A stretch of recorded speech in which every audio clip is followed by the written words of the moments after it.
Our presenter today is Mohit Sharma, Applications Engineer for Relay Products.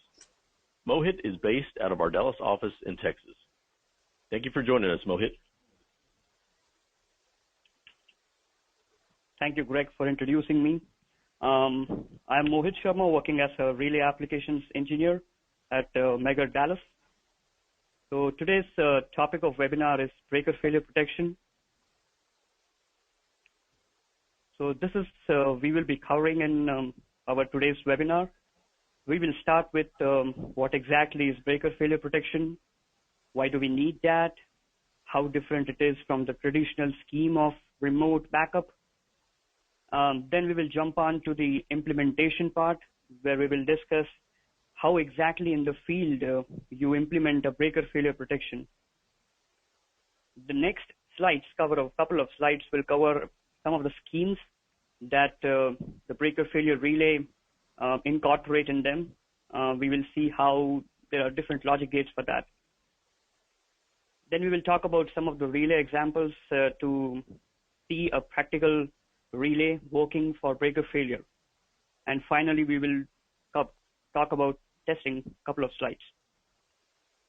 Okay. Starting with what is breaker failure? So according to IEEE C37.119, which is a standard for breaker failure protection, they have categorized the breaker failure in these categories.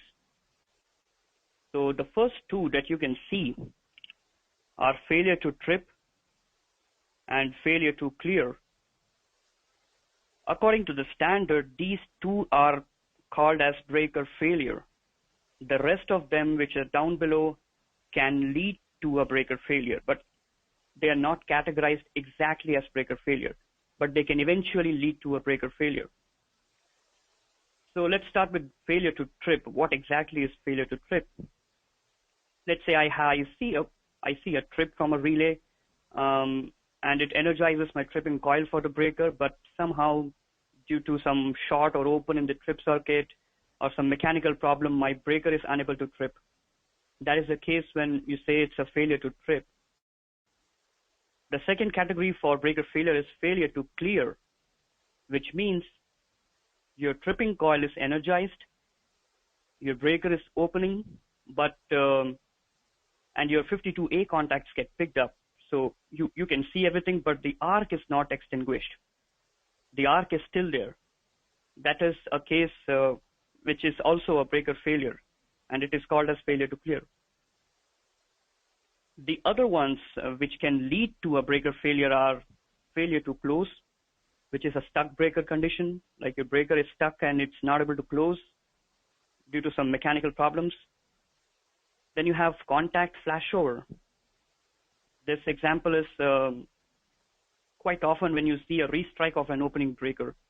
You're opening the breaker and there is a restrike occurring and your contacts get flashed over and you don't sense a 52A contact getting picked up. Loss of dielectric. So if your dielectric pressure falls below a certain level, then your current is not interrupted and it can eventually lead to a breaker fail. Failure to trip under load. If your mechanical failure is happening while you're switching the loads, and it's not a fault condition, it's just a load condition. And failure to trip under those circumstances can also eventually lead to a breaker fail. Okay, let's now talk about, take an example, which is an IEEE standard example. It's a two-source model. You have sources A and source B, and you have a couple of breakers here. I have denoted all the breakers, their numbers. So now we will, in the further slides, we will only talk number 3 or number 4 or number 6 like that. Assume we have a fault here between breaker 3 and breaker 4.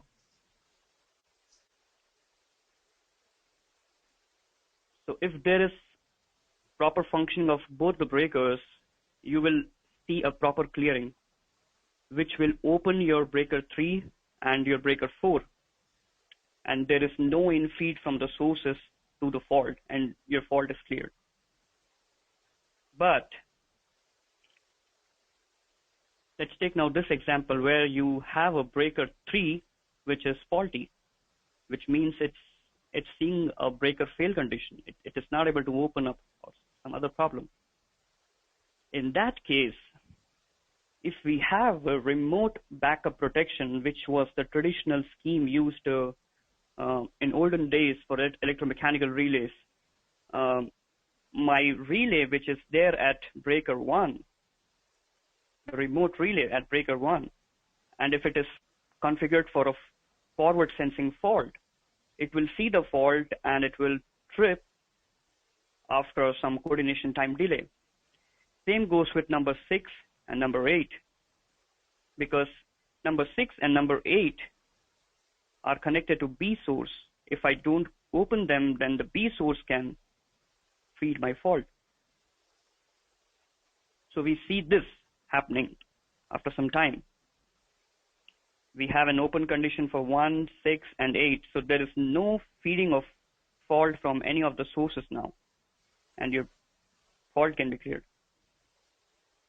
This is just a remote breaker backup.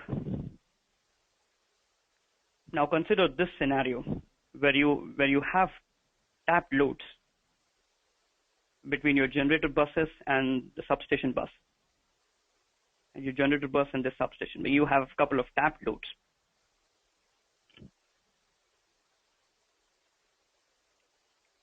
We will talk about this scenario and we will see the disadvantages of this remote breaker backup scheme and how this is not a very good option these days.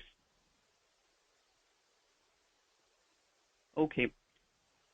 The first disadvantage is that the strength of sources might lead to an underreach, which means, let's say, we have a source A, which is a weak source, and the fault happening here between breaker 3 and breaker 4, if it is not able to sense the fault, the relay here, then it will not trip even after the coordination delay. So I have an close condition without a trip in this breaker 1, but there was a breaker fail condition.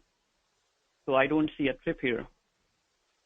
The second disadvantage could be coordination delay. It might be too long before this guy, the relay here at breaker 1, senses, okay, there is a fault and my primary backup protection, which was there for my breaker 3, did not operate. Now it's my job or my responsibility to trip my breaker, but it can take a coordination time delay, which could be long, and I don't want my system to get unstabilized, destabilized by that if it's a serious fault.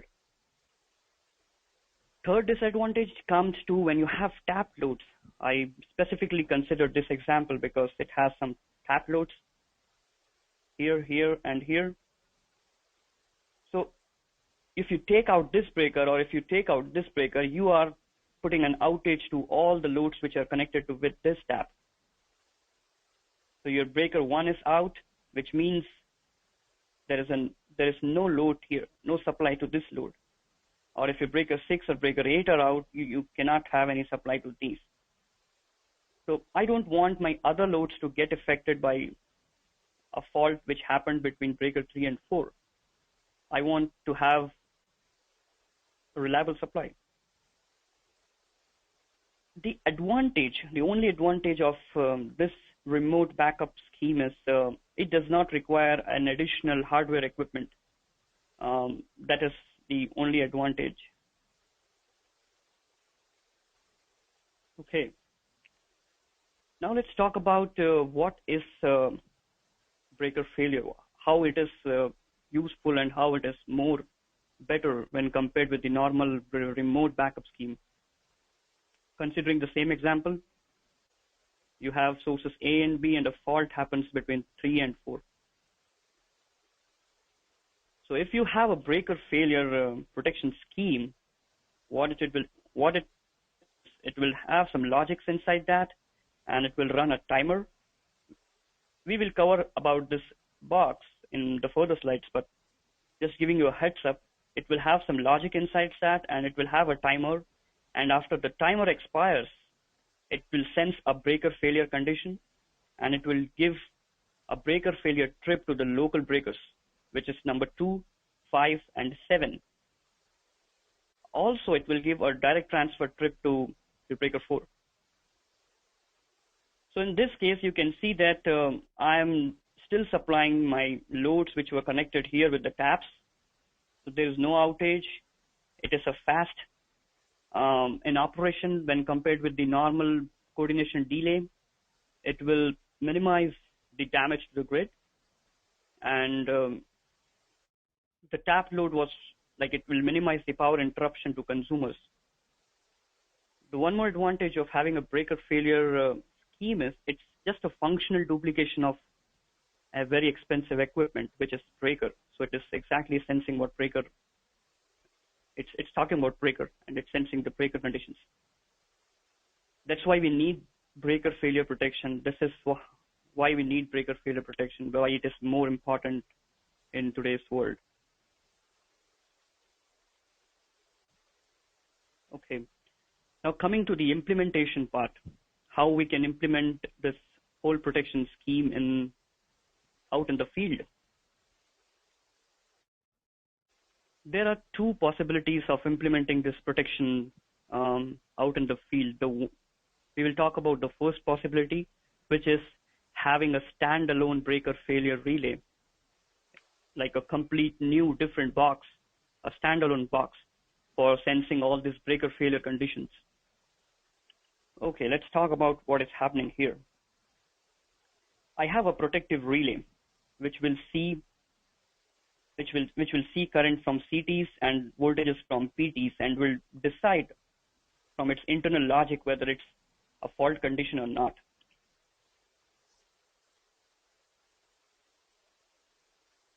Okay, if it senses a fault condition, this is hardwired to a dedicated breaker failure relay, which is a standalone unit. And if it senses a fault condition, it will initiate a command called as BFI, which is nothing but a breaker failure initiation. We will talk about this in the further slides, just to explain what it is. So BFI, it will initiate a breaker failure initiation. You have a standalone breaker here, breaker failure relay here. It also senses the current.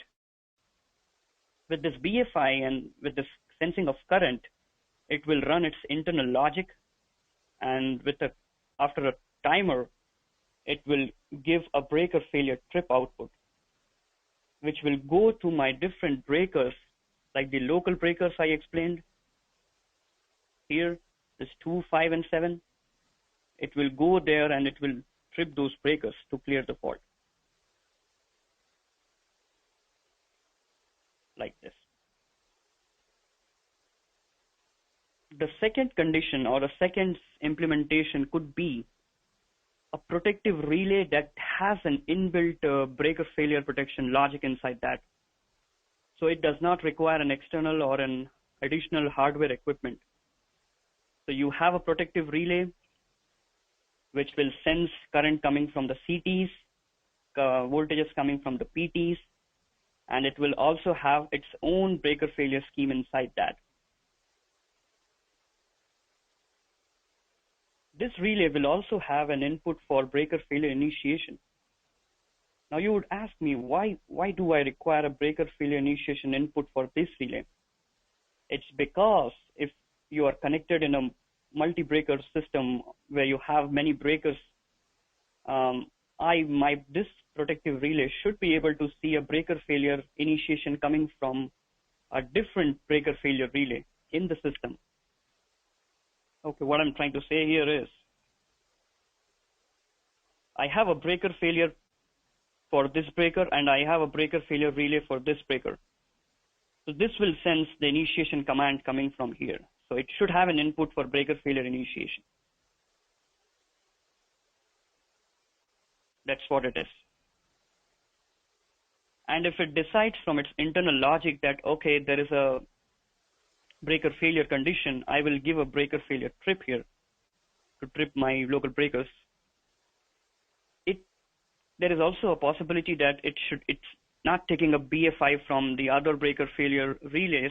It run its own BFI and with its fault detector, we will cover about what fault detectors are. With the CT input, to be in the layman terms, it will decide some logic and then it will issue a breaker failure trip after the timer elapses. That's how we can implement a breaker failure scheme out in the field. So two ways: breaker failure relay or a protective cum breaker failure relay. Okay. Now we have understood what is a breaker failure. We have understood why do we need that, how different and how beneficial it is when compared with the traditional schemes, and how to implement that out in the field. Now we will talk about all the logics, what is happening inside the breaker failure scheme here. As I was talking about this BFI and a 50 BF in my previous slides, so let me explain you what BFI is and what this 50 BF is.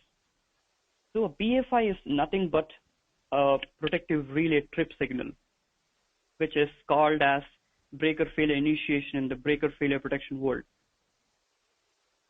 50 BF is nothing but a presence of fault current. It will have settings of pickup value, pickup time, dropout value, and dropout time. To explain it in a basic scheme, this is a basic scheme, and this scheme is taken from the IEEE standards, and many manufacturers utilize this scheme. What is happening here is there is an AND gate, and it will sense a breaker failure initiation, which is a trip from a relay.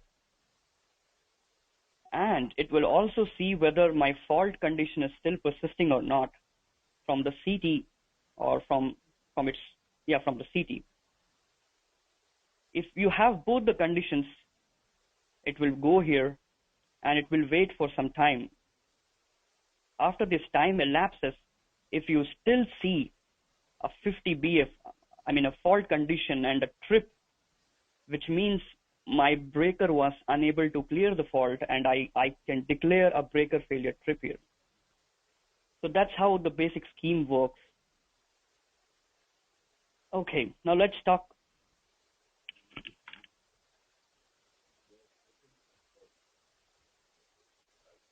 Okay, I'll explain that. So in all the diagrams before, red means the breaker was in closed conditions, and green means the breaker was in open condition. So we will now cover here a breaker and a half configuration to have a better understanding in the actual world or in the actual power system world. You have sources A, sources B. This is your breaker failure scheme. You have loads F1, F3, F2, F4. You have transformers here. This is how it is. Let's assume you have a fault happening at feeder 4. So according to the normal operation where you don't have any breaker fail condition, where all the breakers are healthy, your fault will be cleared by the opening of breaker 6 and breaker 9.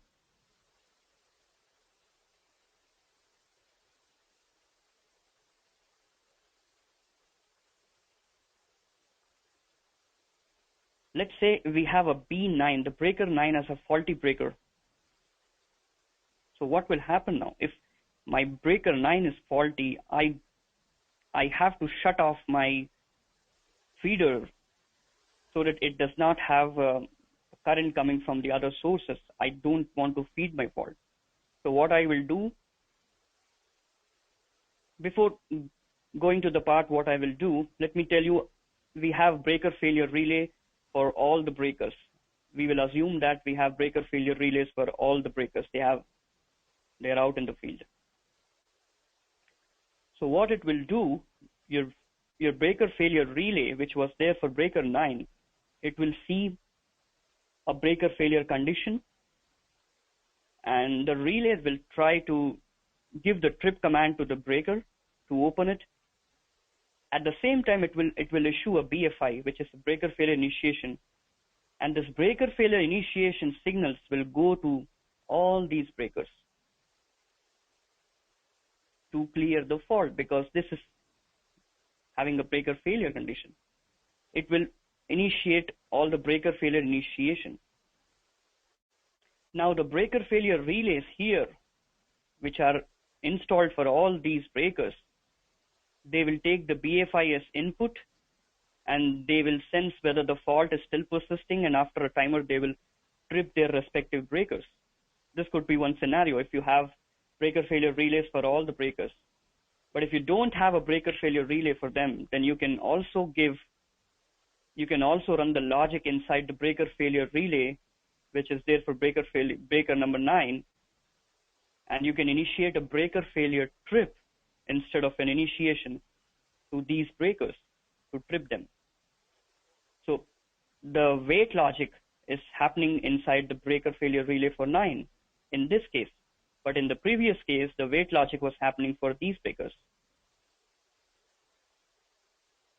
So this is how you will clear the fault. So you don't have anything coming from here.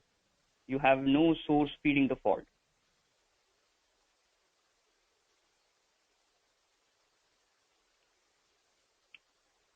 Now, talking about scheme 2, what is scheme 2? And this scheme I have written as scheme 2, but many of the standards and papers have denoted the scheme called as 50BF reset scheme.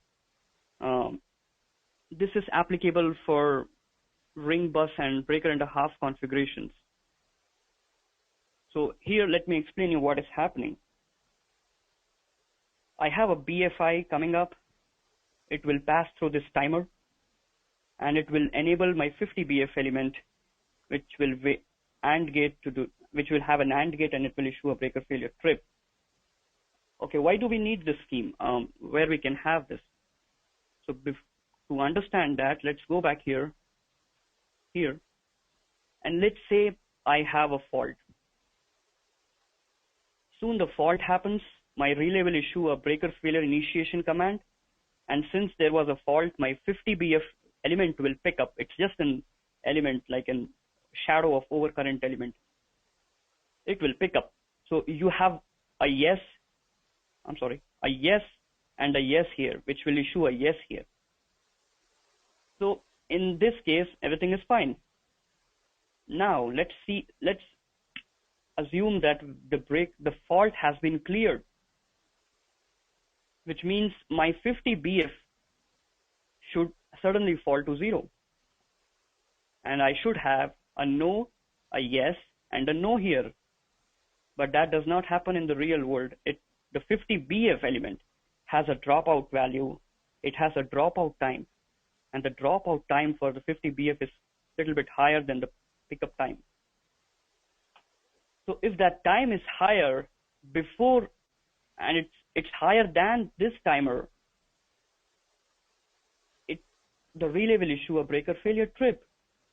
But in actual condition, you don't have a fault. The fault has already been cleared. So I can utilize this scheme for the reset of my 50BF. I can utilize this scheme and I can say, okay, I have a reset time. So what will happen in this scenario is the breaker failure initiate will happen. It will wait for some time, and then it will enable the 50BF. It will wait for the pickup time of 50BF and then issue a BFT. So even if it has the fault is cleared, if the fault is cleared, your dropout time here can compensate with this timer. And I can say, okay, according to the settings which I enter in the relay, I can say, okay, there is no breaker failure trip because my fault has already been cleared. Therefore, this scheme comes into picture. Before moving on to the schema, I just wanted to say that these schemes I am explaining one by one. In the actual relay world, there can be combination of these schemes in the single relay or in the single standalone breaker failure relay. So just giving you a heads up that these are not these schemes, only schemes in the relay. Coming to the BFI sealing scheme, which is required when you have a very high-speed relays. By high speed, I mean the trip contact gets reset very quickly in those relays. So if it resets very quickly, then your BFI will momentarily go away. If it momentarily go away, I can say, no, there is not a breaker failure trip, but it was actually a breaker failure trip. So I can seal in my BFI from this scheme. I can seal in my BFI and can still issue a breaker failure trip. Now you will ask, okay, you're explaining this condition, this scheme, that scheme, but you did not talk about the different type of faults and their effect on the power system. Can we have like a different scheme or different timers for different type of faults? Yes, we can. We can have that in this multiple timer scheme. So this will say that I have different timers for my different type of faults, because a single phase fault is less prominent, not less severe in nature usually compared with the polyphase fault, like a three-phase fault. So I would like to have my three-phase fault issuing a breaker failure trip more quickly than a single phase fault, because I don't want to unstable or destabilize my grid. And so I need to have different timers for both of these type of faults. So we can utilize this kind of a scheme where it says it will take all the elements from all the phases. It will run some logic 2 out of 3. It will give to here, and then you can take any of these for single phase. So 62.2 is timer for the single phase type of faults. 62.1 is the timer for your polyphase faults. So you can set according in the relay. Oh, okay, 62.2, 62.1, I will set, and then you can decide whatever you want. Okay, now we talked about the schemes, we saw implementation and everything. Now let's see what are the practical relays which are out in the world and how they utilize the scheme. Schweitzer 551. It's an overcurrent relay, and it has a breaker failure logic inside that. So this is not a standalone box. It's a protective cum breaker failure relay. So it utilizes this kind of a scheme where you can see that it is a combination of multiple schemes. Like you see phase and neutral fault going to the AND gate. These are your fault detectors, and this is your breaker failure initiation. Coming and waiting for some timer and giving a breaker failure trip to the output. It also employs a retrip logic to give the breaker a second opportunity to trip before declaring a breaker fail condition. SEL 352 is a standalone box. It's a standalone breaker failure relay. It's not protective cum breaker failure relay, and it has multiple schemes and multiple scenarios. So in that you can select any of the schemes. I've taken the scheme for breaker and a half and ring bus, and they have also different logics and schemes for contact flashover, failure to close, all the reclosing logics as well, and failure to trip under load conditions. So in the settings page, you will select what scheme it is you want to test or you want to implement, and this is how the logic for 352 works. There is an AND gate, and for each phase, it will go to an OR, and either of these phases, if you see something happening, it will declare a breaker failure trip here.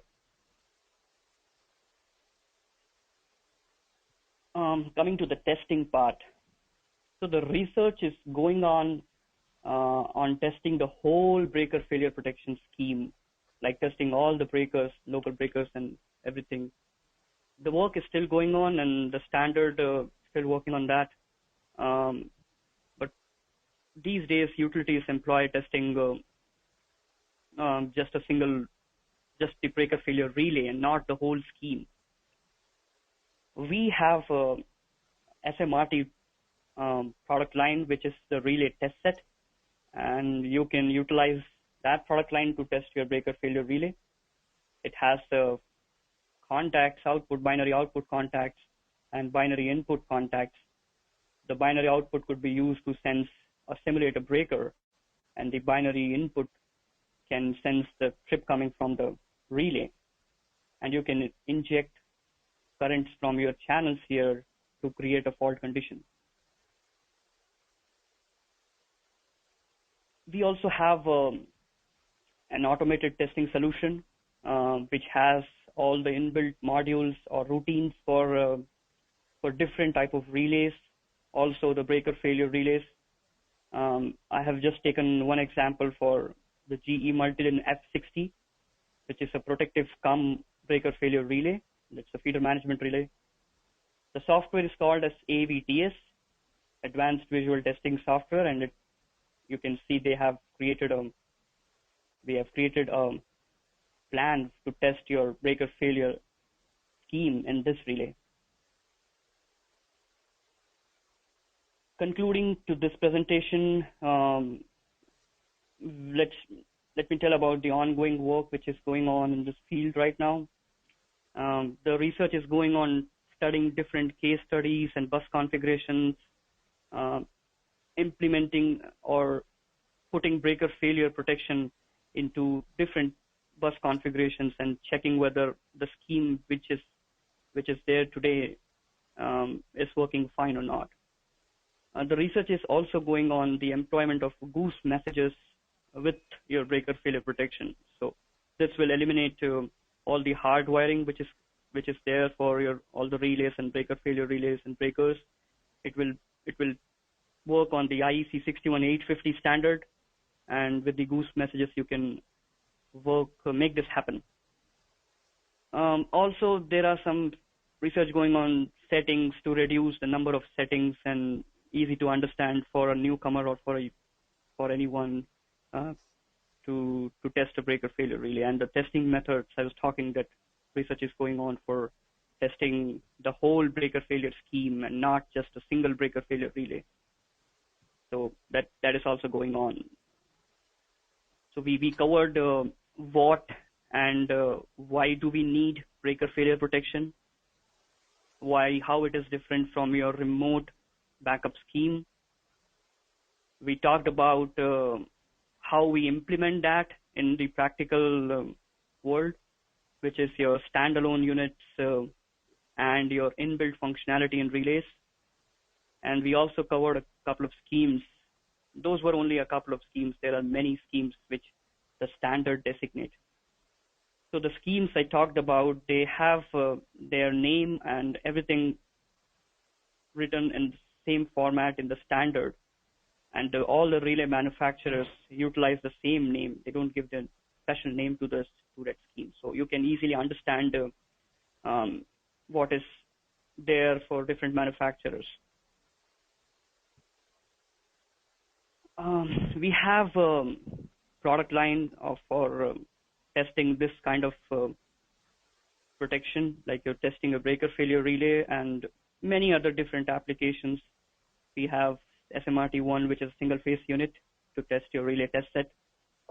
36, 3-phase, you have 46, 410D, which is nothing but increasing of the number of current channels. If you want more current channels, we have the series. Software solutions, we have RTMS, which is a manual software, and AVTS, which is an automated software. So I just show you this slide. We have us.mega.com as our official website, so you can go in here and you can see and download some of the application notes, or you can see the product line. I would now hand over mic to Greg so that he can talk about the further slides. Thank you, Mohit. We do have a number of products, like Mohit mentioned, that can meet all your relay testing needs. At this time, the webinar is officially concluded, but based on feedback from last year's sessions, we're going to extend the Q&A session for another 30 minutes to answer any questions that you might have. If you have any questions, please submit them now in the Q&A box. For those that are leaving, when you close the webinar window, a survey should pop up on the screen. We would greatly appreciate it if you could take a couple of minutes to provide your feedback so we can continue to improve. As we mentioned at the beginning of the presentation, a copy of the presentation will be emailed to you in the next few days. A recording of this session will be available on our website at megger.com/webinars in the next 2 weeks. Our webinar landing page also contains the schedule for all upcoming webinars and recordings of all previous webinars. If you're looking for any webinar-related information, that URL is megger.com/webinars. And make sure to please join us for our next webinar, which is Understanding Power Quality Testing, on November 18th at 10 a.m. Central Time. And that will be presented by Andrew Sagel, a product manager here at Megger. Now, let's get on to your question.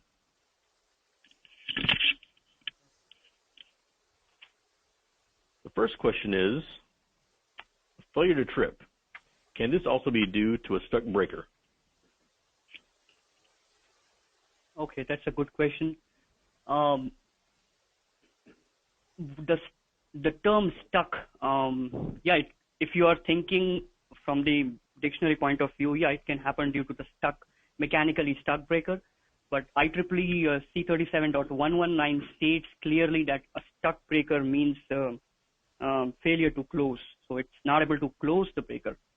That exactly is according to the standard I'm talking. But if you are talking from the dictionary point of view, from the English point of view, mechanically, if it's not able to open, it's a failure to trip.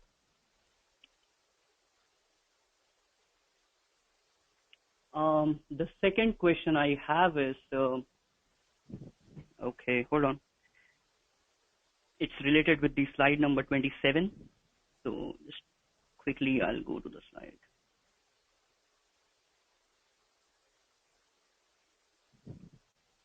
Okay. The question is, the scheme will de-energize F2. In this situation, will the breaker be closed to keep F2 alive? Okay, yes, that's correct. So F2 will always be closed. So what happens here is, this was the scheme initially. The breaker, I did not put a arrow for here. This will also close your breaker F5. It will close your breaker F5. I think the question should be for feeder F3 if I'm able to understand the question. So F3 will be feeded from breaker F5 closing like this. So what is happening, this breaker failure relay will issue command to the breaker failure relays for 2, 3, 6, and 8 to trip, but it will issue a breaker failure reclosing logic for the relay which is there here, the closing logic. So it will close the breaker 5 also. That will happen to feed your F3 load. F2, I don't think it is getting affected. It's still, it's still able to provide from this source.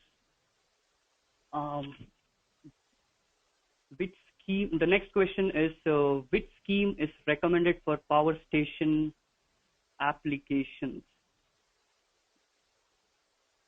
I am not able to understand what it means by power station applications. Can the guy who asked this question be more descriptive? In the meantime, we will jump on to the next question, which is, in breaker failure protection, common or useful is breaker failure protection common or useful when protecting older breakers, for example, a Westinghouse breaker built in the 1960s? I have Mr. Stan Thompson here, who is having a very good knowledge of conventional and electromechanical relays and breakers. So I would just hand over the mic to him to answer.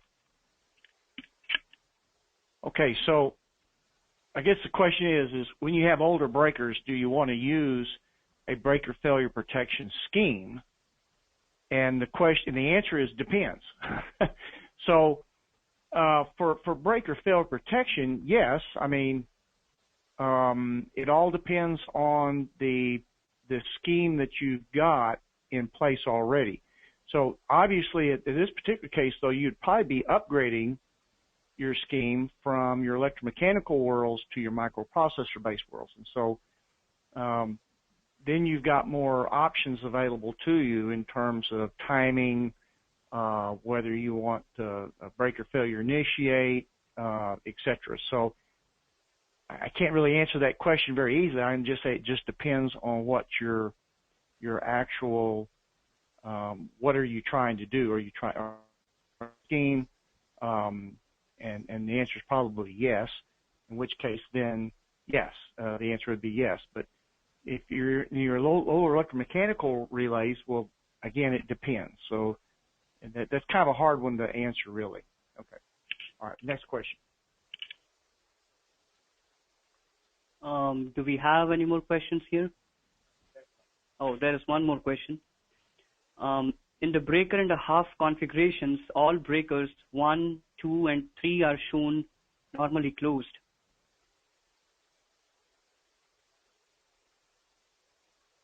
Oh, I see. Wouldn't breaker 2 usually be open? Yeah, that's correct. That's my mistake. If not, it seems the sources A and B are continually feeding together. That's true. Yeah, breaker 2 should be open. That's my mistake here. Any question? Next question we have here.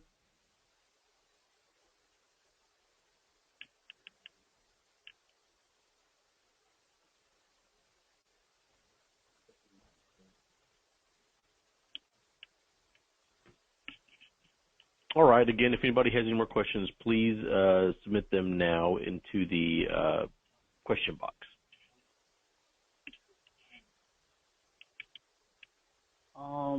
The next question is retrip timing. I'm thinking that the question is asked for the retrip scheme that is used. I don't know what exactly is the question, or are you asking what should be the timer settings like that, or what it is? I'm not able to understand. Let me go back to the slide where this 551 was there, and it has a retrip scheme. So I don't know what exactly is the question. Yeah, so the retrip scheme here works for providing a second opportunity for the same breaker to trip, and it is applicable only with the breaker that has 2 different tripping coils. So what it will do is the first tripping coil, it will see, okay, and it will say, okay, it's a breaker fail, but I have a second coil and I don't want to declare a breaker failure trip. I don't want to trip my local breakers, so I will give my command to the second coil to trip and give a chance to my breaker to trip before declaring a breaker failure condition. That's how it happens, and yeah, that we have the next question. Typically, what is the duration of the BFI time delay on average?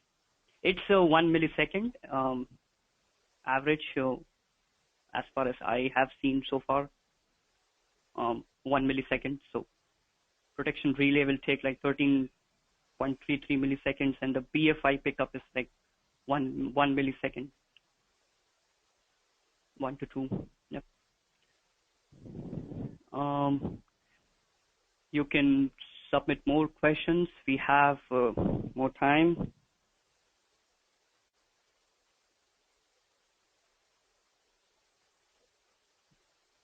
Okay. Hello, everyone. It looks like we are out of questions at this time. If you can think of anything else, please feel free to contact us offline. Thank you all for attending today's webinar. We hope to see you again at our next webinar coming up in November.